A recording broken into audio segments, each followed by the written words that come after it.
muy bien, gracias. Gracias por el contacto, Rómulo.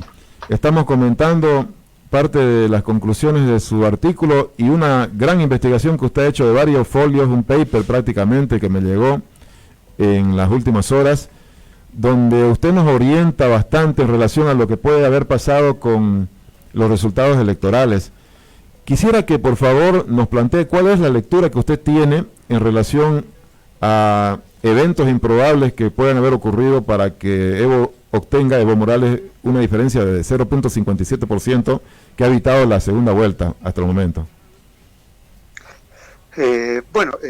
Como muchos bolivianos estuve siguiendo muy de cerca las elecciones y cuando el margen era tan estrecho, lo primero que hice fue empezar a tratar de evaluar las regularidades estadísticas que encontraba en la base de datos. Y cada que empecé a trabajar un poco más en esto, encuentro cada vez más improbable la secuencia y cadena de eventos que llevan a esta segunda vuelta. Hay cosas tremendamente difíciles de explicar desde un punto de vista estadístico, económico, econométrico, para los resultados que se han encontrado.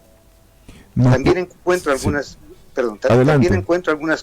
también encuentro algunas cosas que en definitiva descarto como fuentes de discrepancias fundamentales, y lo que hago en el documento al que usted refiere, intento proveer algo de formalidad y algo de rigor a la discusión respecto a cuáles son realmente problemas de primer orden y cuáles parecen no haber sido problemas importantes.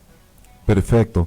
¿Nos puede usted primero empezar a describir las discrepancias improbables ya o que usted ha descartado que puede haber ocurrido en el análisis de los resultados electorales? Sí, yo diría que como muchas personas, lo primero que hice para decidir entrar a este problema fue justamente que vi una entrevista al señor Villegas, al informático, o al señor de expertos en sistemas, ¿no es cierto? Y vi esa entrevista y dije, ¿será posible que este tipo de cosas tengan un impacto importante o no? Y lo que hice inmediatamente después fue empezar a trabajar en ello. Entonces lo primero que hice fue justamente trabajar en evaluar el impacto cuantitativo que tenían las discrepancias entre el TREP y el cómputo final. Y pese a que hay realmente grandes discrepancias, lo que siempre intenté hacer es tener una mente abierta y partir bajo la hipótesis de que esto debiese tener una explicación benigna, y si no la tiene, entonces utilizar la estadística para ver dónde podían haber estado los problemas. Y varias de las discrepancias que se encuentran entre el TREP y el cómputo final las puede uno atribuir tal vez a problemas ya sea de descuido, desidia o algún otro problema que no sea efectivamente un fraude sistemático. Y entonces lo que hago en el documento es mostrar que en realidad no es necesario, que en realidad no hay mucho impacto. No hay mucho impacto, que el impacto, si es que uno lo evalúa cuantitativamente, la discrepancia entre el TREP y el cómputo final ayudó, entre comillas, tanto al MAS como a Comunidad Ciudadana y también al Partido Demócrata Cristiano. A Comunidad Ciudadana lo ayudó un poco menos, al MAS lo ayudó bastante más, pero en el fondo esto no podía dar vuelta a una segunda vuelta. Claro, esto era muy chico, este era muy chico, entonces al final, pese a que le dediqué algo de tiempo a esto, y creo que ha sido probablemente lo que me llevó... No llega al 0.57% que ha definido finalmente que no habrá una segunda vuelta. Entonces, usted, lo define más como una desprolijidad, una desidia. Puede ser una desprolijidad, puede ser un descuido, puede ser muchas cosas, y tal vez podría ser simplemente un error honesto, sistemático, que ocurrió en algunos casos, por ejemplo, cuando... en el acta colocaba una votación que era para presidente, la colocaron en la columna para diputado. Nada premeditado, ninguna acción premeditada.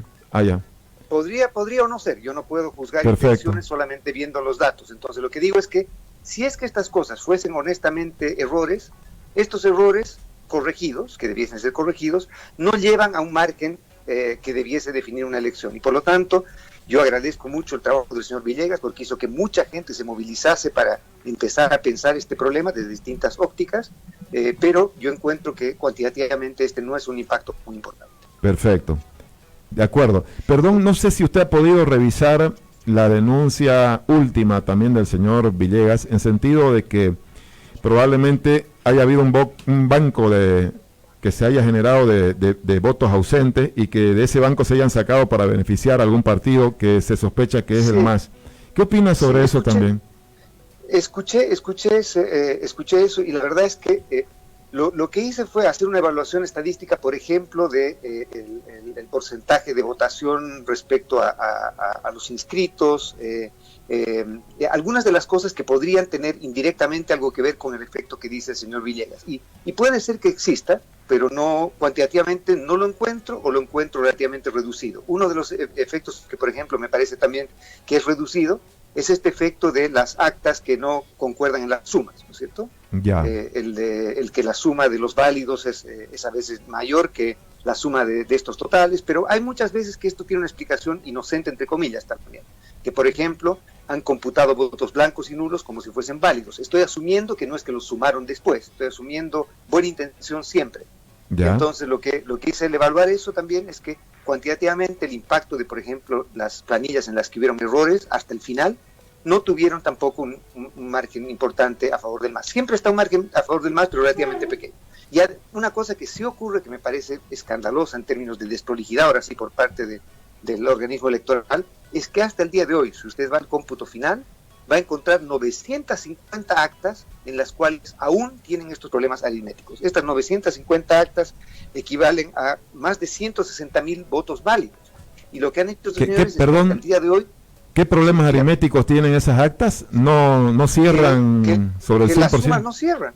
¿Ya? Las sumas no cierran, que el total de votos para un candidato, de todos los candidatos, es menor o mayor que los votos válidos. Que la suma de votos válidos más votos blancos y nulos no es igual o excede votos totales. Que, por ejemplo, hasta el día de hoy tenemos en el cómputo oficial del organismo electoral 7 actas en las cuales el MAS gana con más del 100% de los votos. Caramba. Tiene más votos que votos válidos, según la propia acta del cómputo oficial. Entonces, como le digo, es una desprolijidad tras otra, pero esta desprolijidad probablemente desde un punto de vista estadístico, por lo menos de acuerdo al método con el que he estado trabajando, con el que estoy trabajando ahora, no encuentro que esto también haya tenido un impacto de primer orden. Los que sí tuvieron impacto de primer orden son los que vienen después. Y estos sí tuvieron un impacto fundamental. Perfecto. Y que ¿Nos los puede enumerar, por favor, cuáles son estos impactos de primer orden que pueden haber afectado ya en el resultado, en la votación a favor? ¿Usted cree que es a favor del MAS ese resultado? No creo. No. O sea, son a favor del MAS. Son a favor del MAS. Son a favor del MAS y aplastantemente a favor del MAS. Ahora, lo que yo puedo decir es simplemente dar la evidencia estadística de lo que ocurrió. No puedo, y tendrán que ser otras instancias las que evalúen esto, pero lo que obviamente los economistas, cientistas sociales de esta forma y estadísticos podemos dar es luces para que la gente que se ocupe más del trabajo de campo individualice ciertas cosas, que ya las tengo más o menos individualizadas también. Perfecto. Pero las 3 cosas que hasta ahora tienen un impacto de primer orden, y sigo trabajando, o sea que seguramente voy a poder decir algo más un poquito más tarde, con un pilar un poco más fino, pero la primera de ellas es como la que llamaron ustedes la del apagón, el apagón entre comillas, o la suspensión del TREP, ¿no es cierto? Ya. Después del 83 punto algo por ciento. Entonces lo que hice fue básicamente comparar qué ocurrió después del TREP con lo que ocurrió antes del TREP. Y entonces evalúo la votación que se tuvo después del TREP con la que se tuvo antes del TREP, y lo que encuentro son evidencias estadísticas significativísimas del efecto del apagón. Es decir, que si es que uno evaluase a actas de más o menos el mismo lugar, más o menos las mismas personas, más o menos las mismas características de las personas que fueron, cuyos votos fueron contabilizados en el apagón, hay una diferencia de por lo menos 4.8 puntos que equivalen a 30 y tantos mil votos. Entonces, 30 y tantos mil votos, obviamente ya es algo que definía que por ninguna manera debería haber habido una posibilidad que no haya una segunda vuelta. Perfecto, para tenerlo un poquito más claro, ¿cómo puede haber afectado este apagón o este corte en el servicio del TREP entre la noche, las 20 horas del día de la elección, y entre las 19 horas del día siguiente? Si nos puede detallar, por favor, bien. Lo que yo puedo detallar, obviamente yo no puedo detallar lo que ocurrió con las actas específicas. Lo que puedo decir es cuál es la probabilidad de que el tipo de votación que se contabilizó luego del apagón, ese último porcentaje, ¿qué tipo de probabilidad hay de que esa votación hubiese sido efectivamente la que ha ocurrido, dadas las características de las personas que votaron? Entonces lo que hago es comparar acta por acta, todas las actas que se computaron después del apagón, y las comparo con actas en lugares similares que fueron antes del apagón. Muy y bien. lo que demuestro es que en el mismo colegio, por ejemplo, en el mismo recinto, en la misma mesa, en la misma localidad, en el mismo municipio, la votación es completamente distinta, tan distinta que, como le digo, hay una diferencia de 4 algo puntos de margen entre el MAS y Comunidad Ciudadana solo en estas actas. Y por lo tanto, obviamente, esto nos lleva a una primera alarma de por qué puede ser tan distinto si es que estamos comparando cosas que debiesen ser estadísticamente iguales. Acá no estoy hablando de 2 o 3 observaciones, estoy hablando de miles de observaciones, y por lo tanto acá ley de grandes números y ese tipo de regularidades estadísticas tienen que aparecer, no pueden desaparecer, no puede ser que haya algo extraño en este tipo de cosas. Y acá encontramos ese tipo de eventos extraños. El segundo evento extraño, que es mucho mayor, es que ahora si uno se va al cómputo final y uno, por ejemplo, va viendo las diferencias que hay entre el MAS y el segundo, entre Comunidad Ciudadana, entre el 20% de las primeras actas computadas, el 40%, etcétera, lo que llamamos los quintiles, y llegamos al último quintil.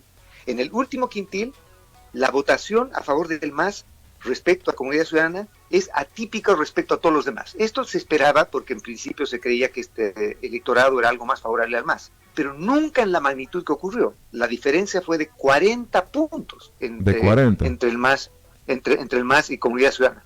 Y si es que uno comparase todas las actas en recintos similares, en localidades similares, en municipios similares, y compara su votación computada con todo lo que ocurrió antes de eso, lo que uno debiese encontrar es algo completamente distinto, mucho menor. Efectivamente debería haber ganado el MAS en esta última oleada, pero no podría haberla ganado de acuerdo a las regularidades estadísticas que se observaron antes. No debiese haber ganado con el margen que ganó. Con 40 entonces.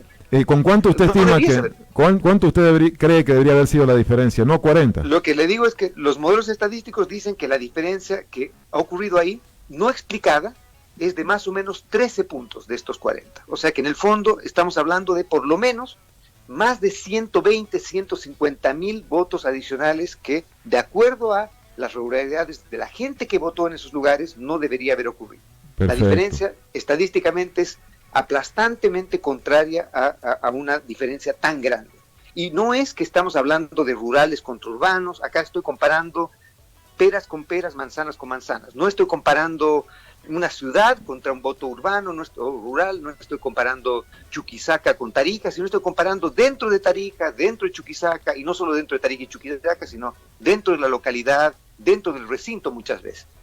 Muy bien. Ese es el segundo, entonces, elemento de discrepancia que usted encuentra, o ya me mencionó el tercero. No, el tercero es con el que yo empecé, y que lamentablemente, pero así es como avanza la ciencia, cuando uno va pensando estas cosas, uno encontró algo y después va viendo que ese algo tal vez que lo metió dentro del problema, en realidad no era tan importante, siendo estadísticamente significativo, tan importante como estos otros dos. El tercero es el evento de estas 1.511 actas que no pasaron por el TREP. Entonces, usted sabe que han habido un porcentaje de actas que después el TREP ya no las pasó. Entonces, no tenemos un registro fotográfico para comparar las actas tomadas en el TREP y después el cómputo oficial. Lo que pasó es que directamente esas actas fueron al cómputo oficial y no pasaron por el TREP. Entonces, lo que hice fue evaluar si estadísticamente el evento de no haber pasado por el TREP tenía un efecto sobre la distribución de votos. Y lo que encontré es que efectivamente sí tenía un efecto sobre la distribución de votos, un efecto estadísticamente significativo de aproximadamente 2 puntos de margen porcentual, y son 1.511 actas, por lo tanto, también era un número razonablemente grande como para, por ejemplo, acercarse a dar la vuelta, la necesidad de una segunda vuelta, entre comillas, ¿no es cierto? Pero esto me abrió la metodología que desarrollé para evaluar este problema, me permitió ahora hacerme preguntas cada vez un poco más complejas y cada vez un poco más generales, y esas son las que he estado haciendo ahora. Excelente. Realmente es un tema técnico difícil a lo mejor de digerir por radio, pero usted tiene hasta un documento muy largo donde lo detalla, y supongo que va a seguir investigando, cruzando la información. Así es, y una cosa que ha ocurrido, es la tercera vez que me dicen que no se entiende bien, y yo soy profesor, o sea que realmente me estoy empezando a frustrar. No. Porque Yo particularmente lo he entendido en términos de la identificación de los tres eventos o los tres factores de discrepancia, pero creo que hay que describirlo más. Yo lo voy a tratar de hacer en mis redes sociales, y también, si puedo, voy a intentar enviar esta información que es tan valiosa que usted nos ha dado a algún medio del exterior donde se pueda leer con más detalles. Así que realmente lo felicito, uno de nuestros economistas exitosos que ha hecho este trabajo. Usted, en el artículo que hay en página 7 que se ha publicado, recomienda a las instituciones, en este caso supongo que la OEA podría tomar como referencia el análisis que usted ha hecho cuantitativo, o por lo menos enriquecer el trabajo si realmente quieren hacer algo para identificar lo que son importantes evidencias de irregularidades, cuando menos, por no decir fraude.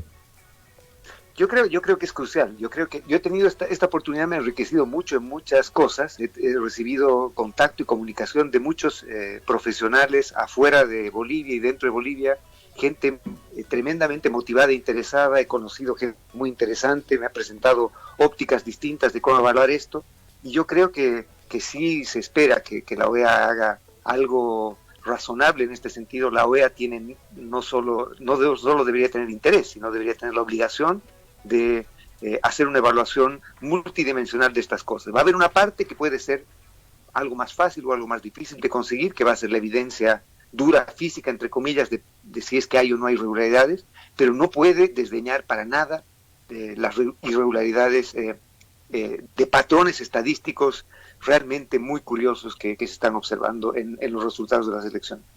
Por lo tanto, obviamente, esto debería ser no solo un complemento, sino debería ser probablemente la linterna mediante la cual debiesen empezar a ver dónde buscar si es que creen que puede haber algún problema eventual en los cómputos finales. Muchas gracias, Rómulo. ¿Cuánto tiempo que usted está trabajando en Chile? Llevo más tiempo en Chile que en Bolivia, ya son bastantes años. O sea que ¿vuelve por Bolivia? Voy regularmente, todavía tengo familia allá, y ocasionalmente voy por Santa Cruz también a visitar amigos por allá. Muchas gracias, realmente una lectura técnica que creo que es de lo más respetable, más allá de los esfuerzos que se están haciendo en Bolivia también por orientar esta investigación con los ingenieros informáticos. Usted, desde la óptica del método cuantitativo, nos ha hecho un gran aporte en este momento que necesita el país escuchar este tipo de miradas. Quiero agradecerle mucho por su trabajo, que nos puede ayudar además, como dice usted, como linterna en este momento de tanta confusión e incertidumbre en Bolivia. Así es, muchísimas gracias a usted. Gracias, Rómulo, muchas gracias. Me vuelvo a contactar en algún momento con usted. Muchas gracias, hasta pronto. Muy bien. Gracias. Rómulo Chumacero, ya lo escucharon, no se vio, creo, porque se cortó.